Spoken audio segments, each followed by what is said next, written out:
देवमोगरा माता का इतिहास। लगभग 1500 वर्ष पूर्व वर्तमान महाराष्ट्र राज्य के नंदुरबार जिले की अक्कलकुवा तहसील के पहाड़ी क्षेत्र में आदिवासी राजाओं का एक सुदृढ़ राज्य स्थापित था, जिसे दाब कहा जाता था। आज भी यह क्षेत्र हेलोदाब नाम से जाना जाता है, जहां दाब नामक एक गांव स्थित है। इन राजाओं को दाबले या दाब के राजा के नाम से जाना जाता था। उन्होंने विभिन्न आदिवासी जनजातियों के मुखियाओं को संगठित कर एक बड़ा साम्राज्य स्थापित किया, जिसे दाब मंडल कहा जाता था। इस मंडल के अंतर्गत विभिन्न क्षेत्रों को पाटी कहा जाता था, जैसे उत्तर में नोयरा पाटी, पूर्व में निम्बाड़ी पाटी, पश्चिम में आंबुड़ा पाटी और दुबला पाटी तथा दक्षिण में देह पाटी और मावचार पाटी। इस मंडल में नाहल, निम्बाड़ी, आंबुढ़ा, वसावा, दुबला, देहवाव्या, मावची आदि जनजातियां निवास करती थीं। प्रत्येक जाति का एक मुखिया होता था। दाब मंडल के पश्चिम में स्थित आंबुड़ा पाटी के प्रमुख शासक राजा तारहामल थे, जिनका शासन घाणीखुंट नामक गांव से चलता था।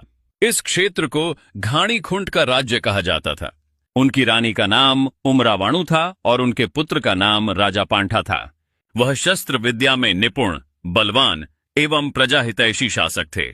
उनकी माता तंत्र मंत्र की विदुषी थीं, जिन्होंने उन्हें आत्मरक्षा हेतु विविध विद्याएं सिखाईं।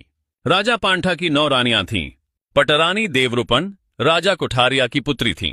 उनकी दूसरी पटरानी याहामोगी थीं, जो दाब के राजा बाहागोरिया और रानी देवगोंदर की मानसपुत्री थीं। बाहागोरिया और देवगोंदर के एक पुत्र भी थे, जिन्हें विना देव, विना ठाकुर या गांडा ठाकुर के नाम से जाना जाता था। राजा पांठा और विना ठाकुर घनिष्ठ मित्र और बहनोई थे। इन्हें बेनी हे जाहा या जांगजोड़ बेनी हे जाहा कहा जाता था। दोनों अत्यंत योग्य और निष्ठावान थे। दाब के राजा ने संपूर्ण दाब मंडल की देखरेख की जिम्मेदारी इन्हीं को सौंपी थी। यद्यपि वे स्वयं राजा नहीं बने, किंतु उन्होंने आजीवन अपने कर्तव्यों का ईमानदारी से पालन किया। एक लोक कथा के अनुसार याहामोगी मावचार पार्टी के एक धनी आदिवासी किसान की 7 बेटियों में से चौथी थीं। उनका सौंदर्य अद्वितीय था, जिसके कारण उनकी बड़ी बहनों के विवाह में बाधा उत्पन्न होने लगी। बहनों के तानों से व्यथित होकर याहामोगी ने घर छोड़ दिया और जंगलों में भटकने लगीं। उस समय क्षेत्र में 12 वर्षों का भयंकर अकाल पड़ा हुआ था।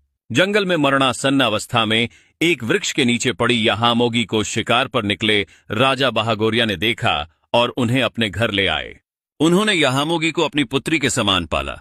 याहामोगी को पोहली पांडर या याहा पांडर के नाम से पुकारा जाने लगा। युवावस्था में राजा पांठा ने याहामोगी से विवाह का प्रस्ताव